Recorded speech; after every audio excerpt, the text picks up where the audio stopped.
Hello, 1517 podcast listeners. This is Chad Bird, co-host of 40 Minutes in the Old Testament, with an announcement from the 1517 Podcast Network. Throughout the entire month of June, the podcast network at 1517 is launching a special fundraiser, and I need your help. Every dollar you contribute will be matched by 2 generous donors, doubling the impact of your generosity. The podcast network needs to raise $150,000 in an effort to support the ongoing creation and expansion of our shows. The funds raised will play a crucial role in expanding our network onto additional platforms, such as YouTube, and strategically reaching new audiences with the gospel. Your support isn't just a figurative donation.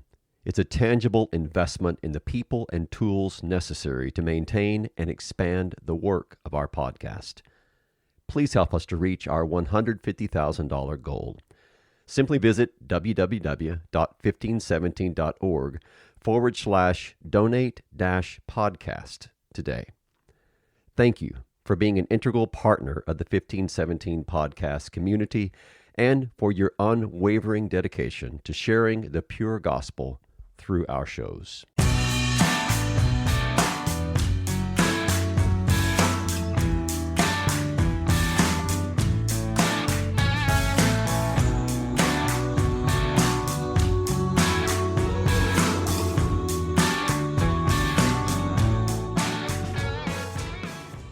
Welcome to another episode of 40 Minutes in the Old Testament. 40 Minutes in the Old Testament is a 1517 podcast network podcast. You can go to 1517.org/podcast and check out all the other podcasts that are living over there. While you're over there, make sure that you see everything else that 1517 is doing, all the academies, the articles, the videos. And of course, we've got the podcast fundraiser going on. By the time this releases, it'll be drawing to a close. You got to help us get to our goal. You probably heard that ad at the beginning talking about we got a match going on, raising money, not just for this podcast, but for the entire podcast network, but certainly does keep this podcast going. So if you are able to help out with that by becoming a supporter, you could be reoccurring, you could give one time to the fundraiser. We would greatly appreciate it. Thank you so much to those of you who have done that. Chad, we are continuing in Ecclesiastes. We are in chapter 2. Solomon, the author, potentially, probably, if not the author, the person the author's talking about. Last episode, he said, "Come on, myself, let's give some stuff a shot." He's talking to himself and telling himself to get after it. And we're gonna pursue pleasure. That's what we're gonna do. I'm gonna withhold nothing. Whatever my heart wants, that's what I'm gonna do. And is it wine? I'm gonna do it. Women, gonna do it. Wealth, gardens, all kinds of things. Whatever it is that would make my life more enjoyable, that's what I'm gonna do. And turns out that, you know what? He says that this is all vanity, of course, and that there's a striving that is taking place after the wind, and there was nothing to be gained by any of this. It's very uplifting. Yeah, it's a very uplifting message he's given to us. Yeah, you know one of the things that's interesting is that, so if you go do something fun, if you and I went and did something and had a good time, so we went, whatever, it could be anything, I don't know. We went and visited some place that was really cool, and we went camping and ate a bunch of good food. And then when it was all over and we went home, my response wouldn't be like, well, went and did this thing with Chad, and we tried to have as good a time as we could, and I just came back realizing that it's all meaningless. No, I wouldn't think that. I would probably go back and say, oh, it was a blast. It was a great time, great memories. And then, 2 years later, I might be talking to you and be like, hey, remember when we did this thing? And you'd look back on it with fondness, and you're like, oh, yeah, that was a really great time. And that's one of the things about Ecclesiastes that's weird is that he'll do all this stuff and then just be like, it's all meaningless. And the reason that he does that, I think, is that the difference between if you and I went and did something really fun that we really enjoyed is that we wouldn't think that was the meaning of life. That was the thing that we found all our purpose in. Because if all our purpose was poured into like, well, me and Chad just need to have the best experience ever, and then we find out like, you know what, that's actually pretty hollow when you apply that sort of pressure to it, right? Like it can't Yeah, withstand that kind of pressure. Like, hey, I need you to be everything. This experience needs to supply all the meaning and purpose and fulfillment, as opposed to it just being what it is, which is a good time, a good thing. Well, and this seems to be what Solomon is doing, is trying to say, can I remove myself from God and the ultimate purpose of my existence and find an alternate purpose, and he finds that nothing can bear up under that weight. yeah. He's treating everything with the utmost seriousness. Yeah. I'm gonna go have fun in a very serious sort of way. I'm gonna go enjoy women and sex and wine and parties and building in a very serious sort of. There's no levity here. There's no real pleasure. Yeah. I mean, you get the impression that he's drinking a lot of wine, but he's just like really philosophizing as he's doing. Is this the meaning of life? And he's making love to women. But he's not enjoying the pleasure. It's just like, I wonder, is this the meaning of life? It's like he can't enjoy anything because he's asking, like you said, he's asking too much of these worldly sorts of things. Not worldly, but things of this world. Yeah. Things they can't by any means provide to him. And I think there's another element here too. You kind of get the impression that he is old. Yeah. This is kind of the old man sitting on the porch and he's reflecting back on those earlier days and in a philosophical sort of way. And he can't, he's like, you know what? Just it really wasn't doing it for me because it couldn't give me any ultimate meaning or purpose. Well, it turns out that only God can bear up under the weight of being God. Yeah, so we were just talking about this yesterday. So we're recording this the Monday after Father's Day. So yesterday, uh, my wife and my daughter and I were sitting around. And I don't even know what brought this conversation on. We were just talking about how, you know, it, everything in life, we can treasure things in life. We can treasure our spouse and our good friends and our children, of course, and all those things. But when you invest ultimate value in them, then you're setting yourself up for life being over if you lose any of those Yeah. things. If all of a sudden now you're a widow or a widower, or you're like me, having lost Luke, you lose a child or children, as some people have, or whatever happens. If you have like invested everything in that person or that relationship or that career or that you name it, and it's gone, it devastates you because it turns out that thing or that person or that relationship, whatever it is, was not the ultimate. You've kind of ultimatized that which is penultimate. You've asked too much from something which is of earth, and of course those things can never give you what God can give you. Yeah. Yeah. Well, that's a good way to sort of, because as I read this, I sometimes think that like, what this guy's just incapable of enjoying good things. Right. And it's like, well, yeah, because like you make good thing when you make good things God things, they're no longer enjoyable because you're now it's like taking a tool and trying to use it for something it wasn't made for, and you're like, why don't these pliers cut well? And you're like, well, because you're misusing them. Yeah. Right. Why can I cut my steak with this hammer? That's not really what it's made for. Yeah. So verse 12, we're 212, picking up there. He says, I turn to consider wisdom and madness and folly, or as I like to translate madness and folly, just as really mad folly. It's one of these where you have the and, but really it's just two words joined together as one meaning. And basically what he's going to do in these next uh, 3 or 4 verses is to ask the question, okay, well, is one better than the other? I mean, is wisdom better than folly? And he's going to ask that and sort of give an answer, but then he's also going to kind of take his answer and look at it again and be like, yeah, but this too is meaningless. So he starts out that way, turns to consider wisdom and mad folly. For what can the man do who comes after the king? Only what has already been done. So this is, kind of picking up this image of the king that he's brought up before and the one who comes after him. So this guy who comes after the king, what's he going to be able to do? But nothing that's already nothing new. There's nothing new under the sun. He made that point thoroughly in chapter 1.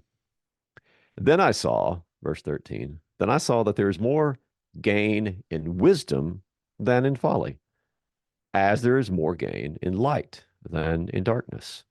The wise person has his eyes in his head, but the fool walks in darkness.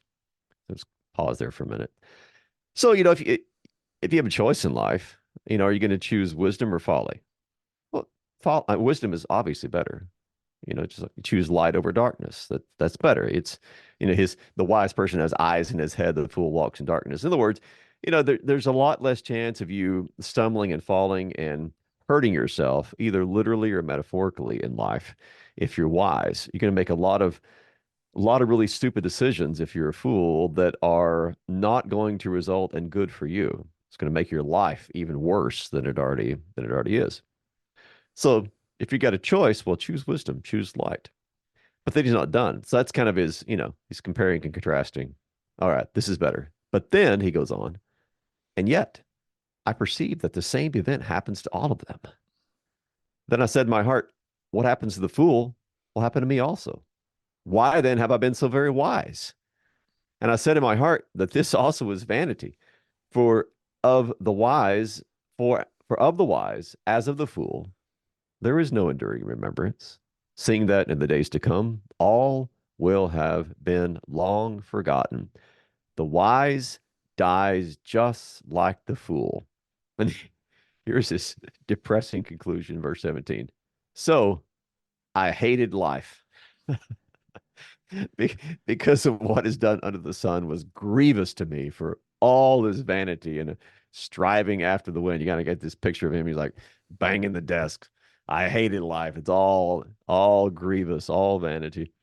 Because I mean, he's kind of thinking his way through this. Okay, well, I got two choices. Well, this is obviously better than the other one. It's better to be wise and walk in the light and have eyes in your head. But then he thinks ahead. He's like, well, wait, I'm just going to die. And this fool who's stumbling around, he's just going to die. And in a generation or two, nobody's going to remember him or me. So look at life, and it's just like, this is grievous. I hate this. You It know, seems like all is vanity. what he does is he does this thing. So like obviously, if someone said, "Okay, you have a choice.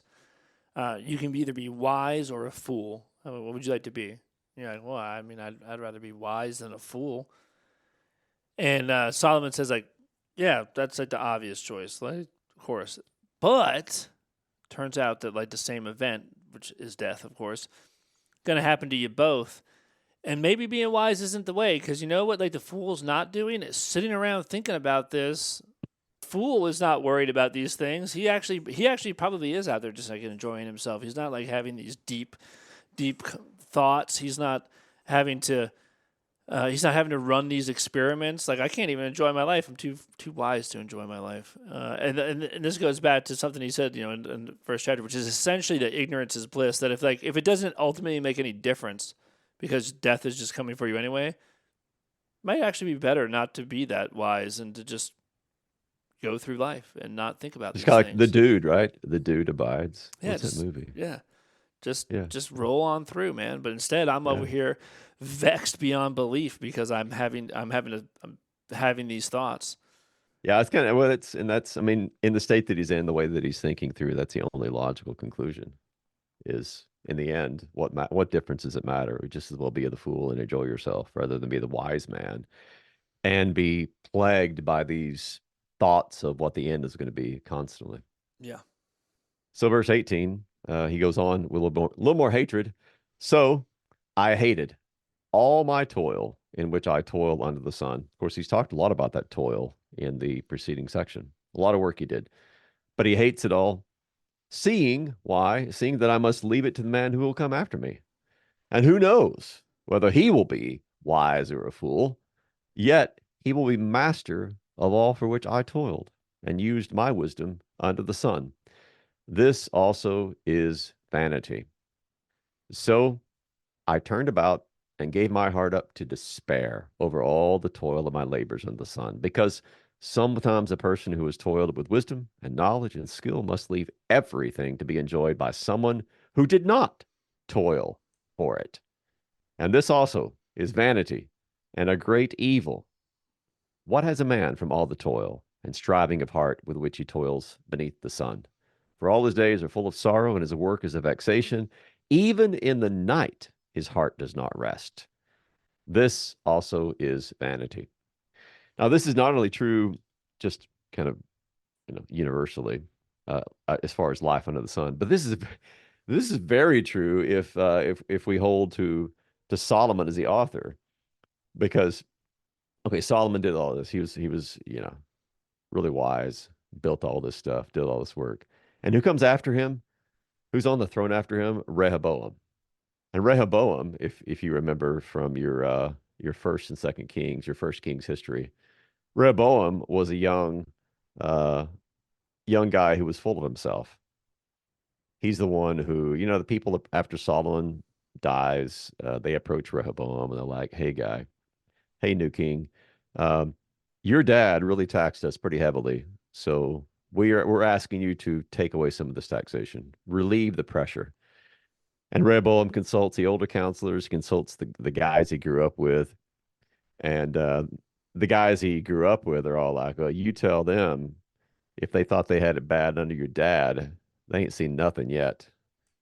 So he goes back and he delivers this bombastic speech in which he tells them, "Yeah, I'm going to be worse than my dad." And of course, the result was the division of North and South and civil war for generations to come. So all that Solomon did as far as reigning over United Kingdom was for nothing because his son ruined it all. And of course, Solomon had set this all up by his own decisions during the course of his lifetime. But that repetition of a son ruining what his father has done, or a son just inheriting something his father worked hard to obtain, and the son spoiling it all, well, that's human history, just over and over repeated. Yeah, I like that he says that when he's talking about this, that like basically the way this is going to go is that you're going to work super hard and you're going to apply all this wisdom, all this toil, and you're going to really build something. And then you're going to die, and it's all going to be taken by somebody who didn't do anything for it. And he says that that's a vanity, but not just a vanity. He says this is a great evil. Yeah, That all my stepped it up a stuff bit. goes to somebody else. Hmm.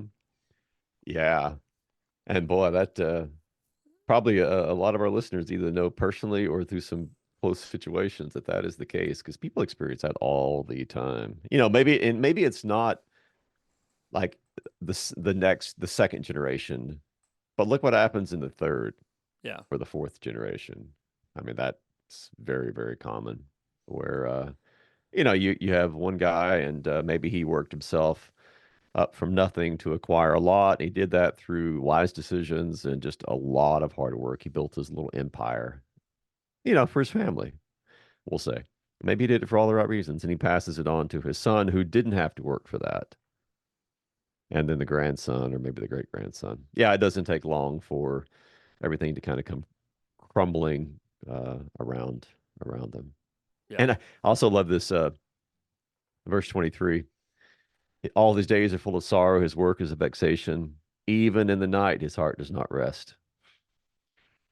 It's, How many keep, of it's, us it's, can? it's keeping him awake at night just thinking about Oh this. yeah, how many of us have experienced that? Yeah, I mean you go to bed and the mind won't shut off because you're worried about this or that, and yeah. So when you think you're going to get rest is a kind of a payment for all your hard work, even that doesn't happen. So what are we going to do? Well, verse 24 through the very end of the chapter is where this kind of leads. He says, "There's nothing better for the person than that he should eat and drink and find enjoyment in his toil. This also I saw is from the hand of God. For apart from him, who can eat or who can have enjoyment? For to the one who pleases him, God has given wisdom and knowledge and joy. But to the sinner, he has given the business of gathering, collecting, only to give it to one who pleases God. And this also is vanity and a striving after the wind." It, it's kind of hard to follow his logic sometimes. I'll be the first to admit, because he seems like to take away what he gives very often. Because it's like he's saying, you know what, we should do. Let's just Let's just eat and drink and enjoy life. But then in the next couple of verses, he'll be like, you know what? That's vanity too. Everything everything's vanity. There are these. It seems to me that what's going on here is he does have these occasional. I don't know what you want to call them. It's like he's sort of teasing out some truth here, in which he's saying, yeah, life is hard in many ways. It's there's a lot of things about it that I hate, but there are some things you can do in this life in which you can make the best of it. It's the Hebrew version of seize the day, more or less. So seize the day.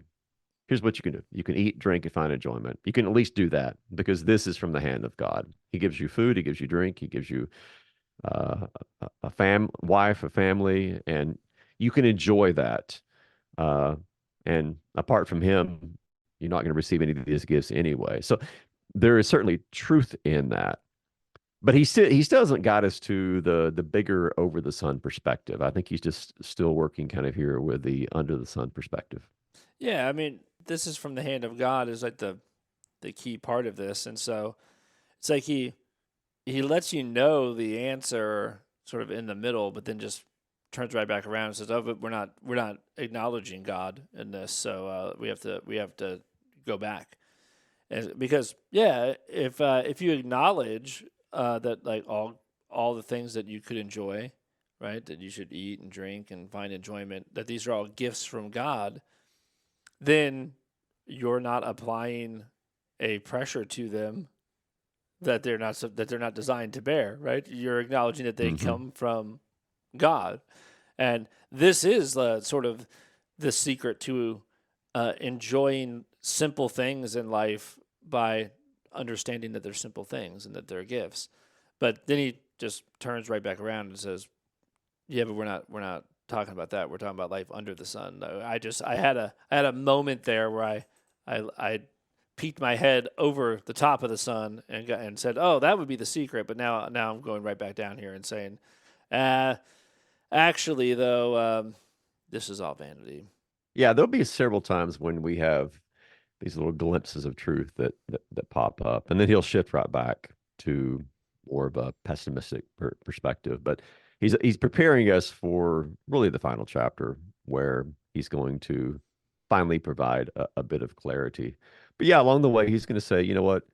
In this hard life where everything can seem to be purposeless, there are some good things, some simple things from God that you can enjoy. When you sit down at a meal with your family, enjoy that. When you have a glass of wine or whatever you like to drink, enjoy that. He'll say elsewhere, enjoy whatever God has given you to do. Well, he says here, find enjoyment in your toil and your work. Well, that's good. You can find a lot of pleasure in these gifts of God, but he doesn't stay there long. It's not like he has a long reflection upon finding joy in the normal things of life. He just teases it out for a second, shifts back.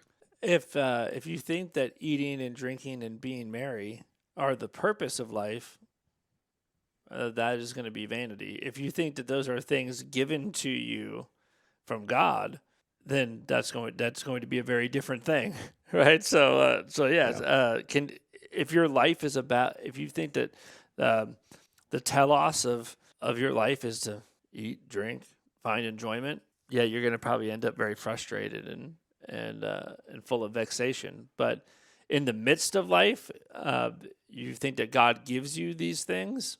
Well, that's a very different approach. Hmm.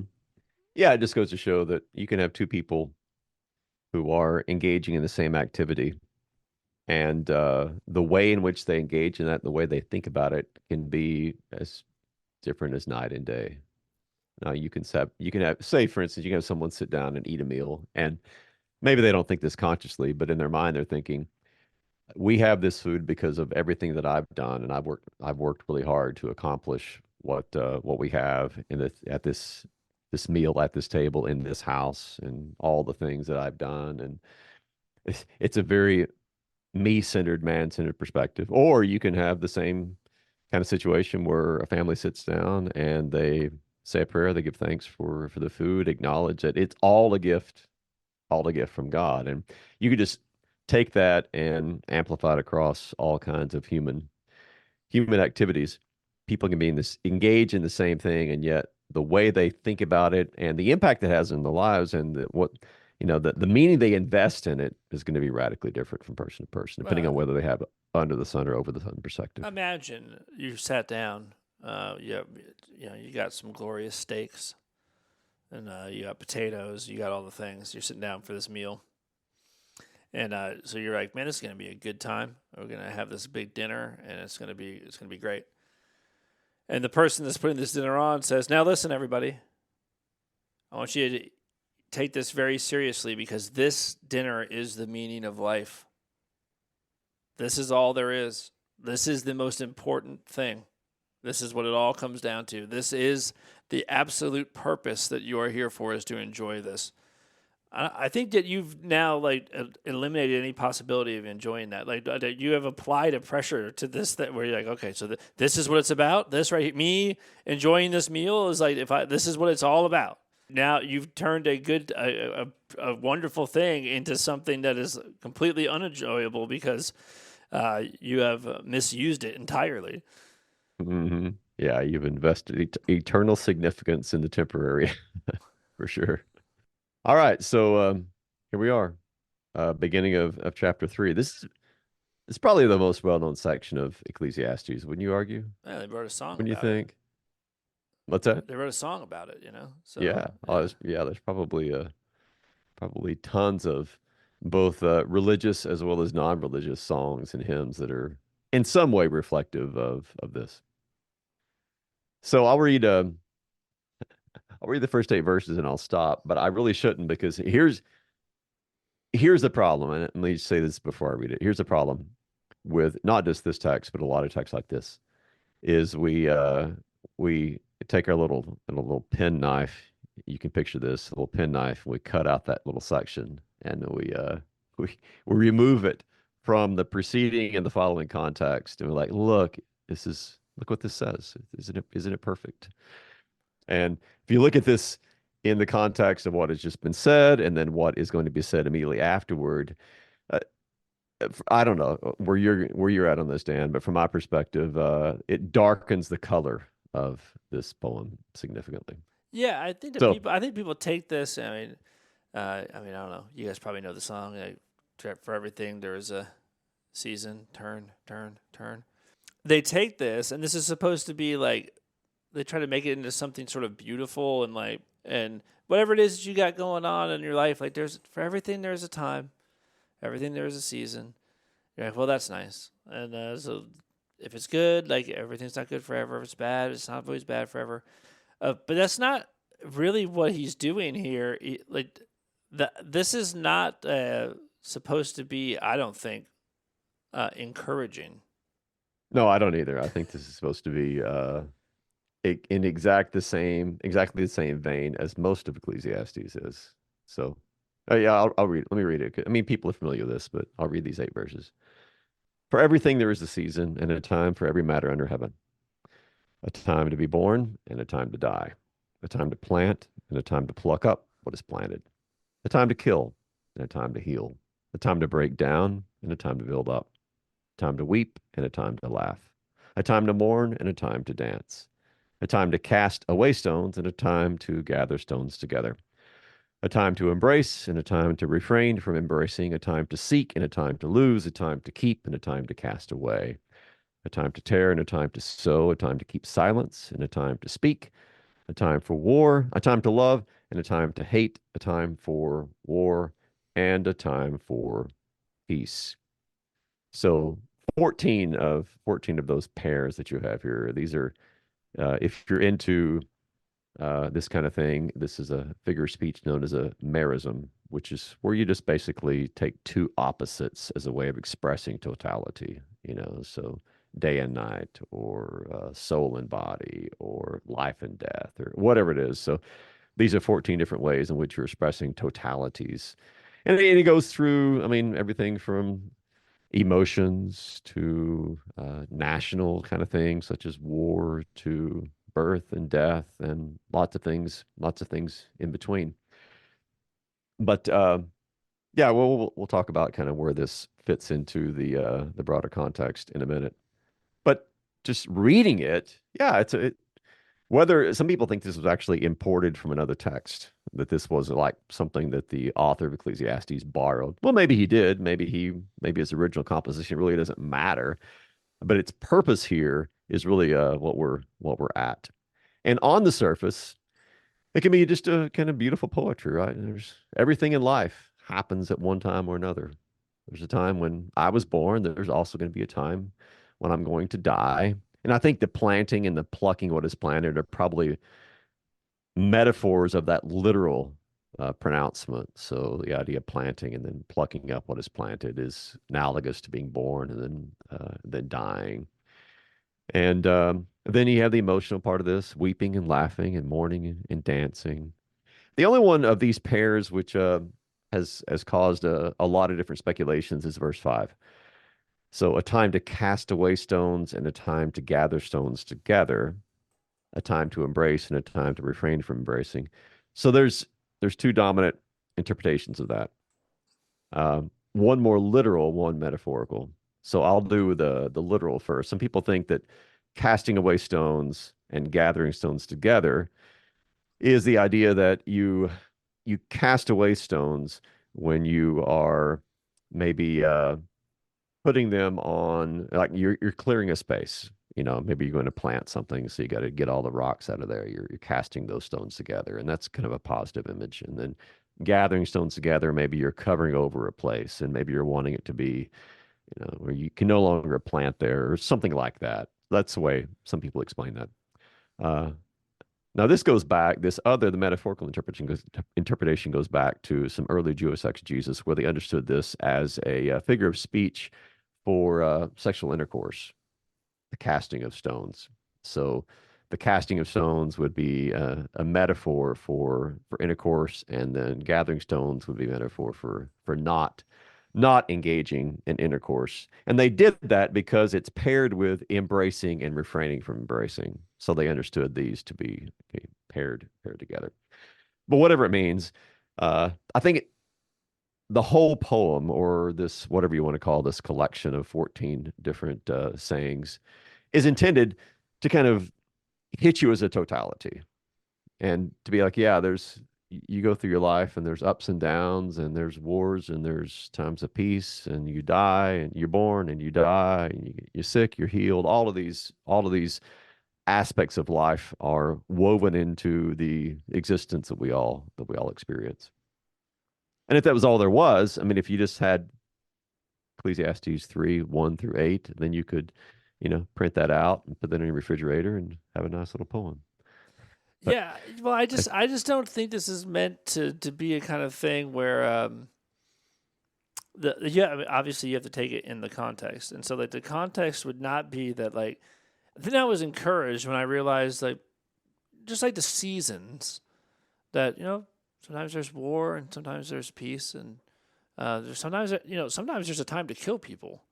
Then there's also a time, to heal people, and you just got to figure out what time you're in, and then that will help you make sense of it. I don't think it's that. I think it's more like, look, all this stuff happens, and there's not really anything you can do about it. Just any more than you can do anything about fall changing to winter, changing to spring, and that life is just this repetitive thing that happens to us all. You're born, you die. You're gonna experience all these things. There's also I feel like there's more like an inevitability about it, right? Which he doesn't mean to be like some kind of balm to soothe you as you journey through life, but actually uh, to say, does it feel like you have no control over any of the things that are going on? Well, that's because you don't. that's precisely the message, in my opinion. Yeah, you look at life and it's like, I have no control over all of this.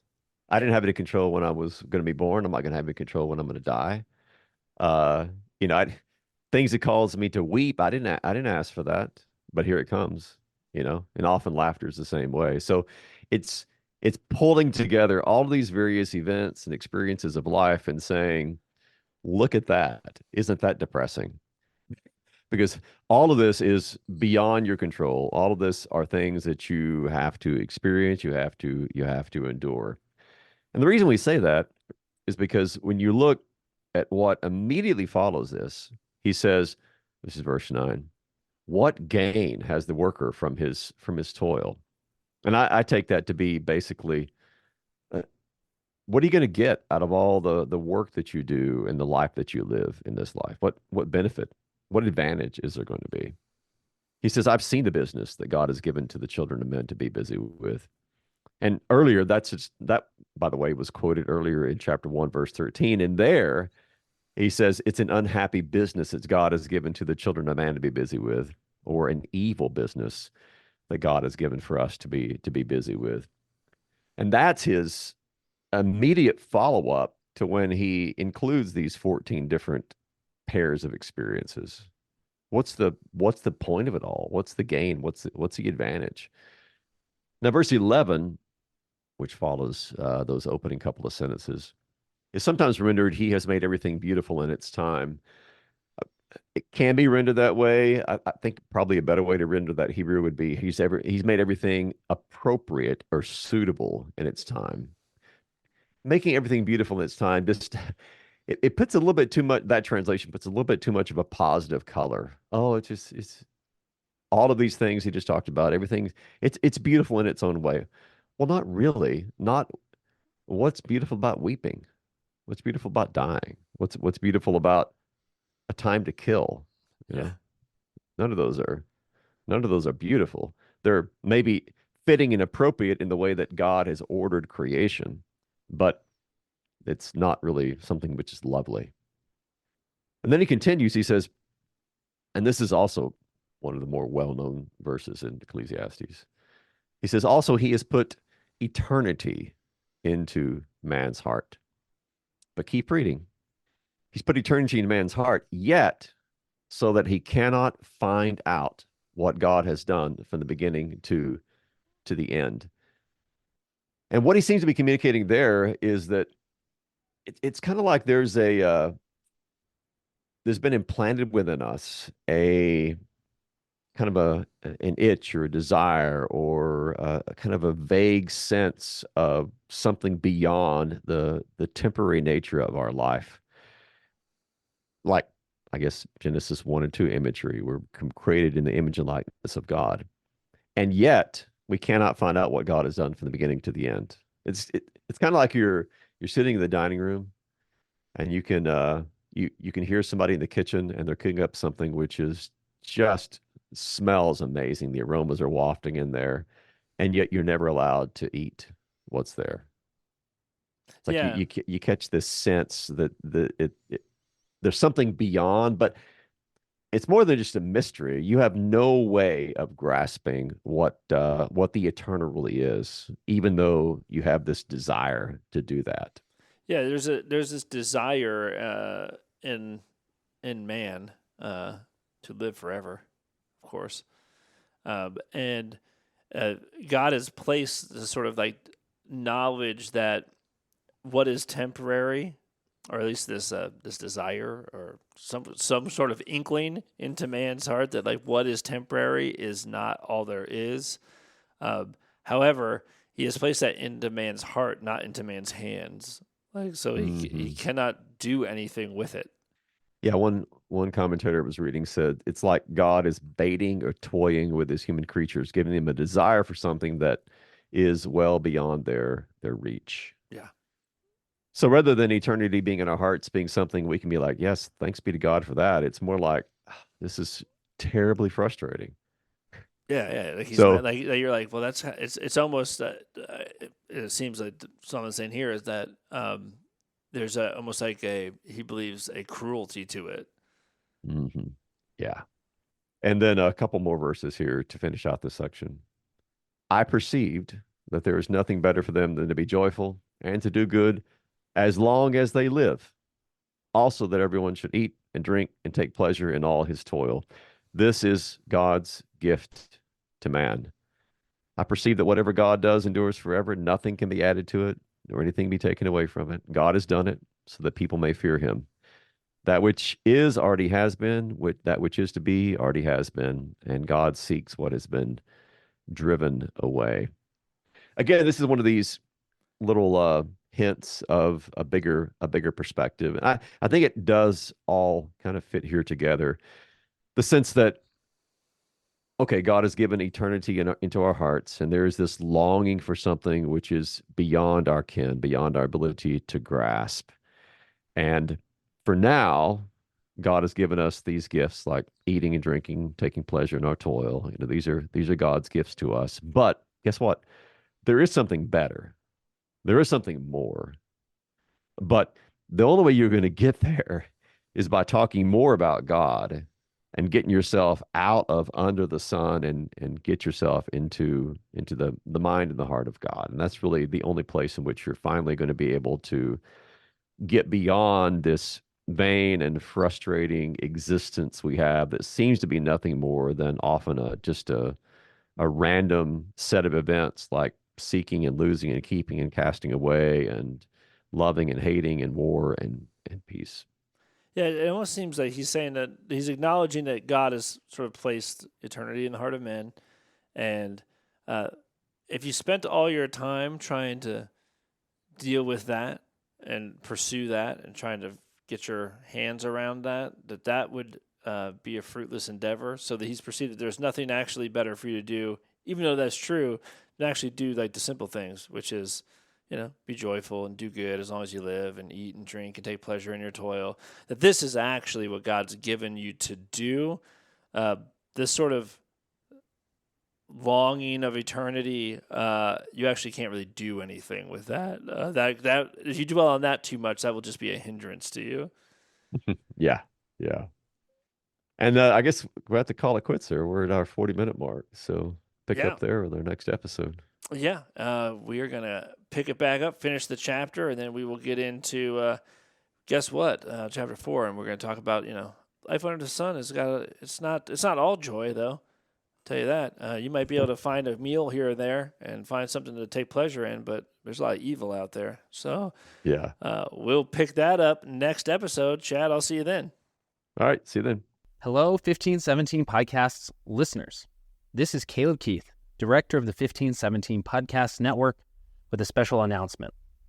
Throughout the entire month of June, the Podcast Network at 1517 is hosting a special fundraiser. During the time of this fundraiser, 2 generous donors are doubling the impact of your generosity by matching dollar for dollar gifts given up to $75,000. The Podcast Network has a goal, including this match, to raise $150,000 during the month of June. These funds will play a crucial role in expanding our network onto additional platforms like YouTube and strategically reaching new audiences with direct marketing and with the creation of new types of content. Your support isn't just figurative. It's a tangible investment in the people and tools necessary to maintain and expand the work of our podcasts. People like the hosts of your favorite shows and the editors and marketing and creative teams behind the scenes that support our podcast throughout the years. Please go to 1517.org/donate-podcast today to help us reach this $150,000 goal. Thank you for being an integral partner of the 1517 Podcast community and for your unwavering dedication to sharing the pure gospel through our shows.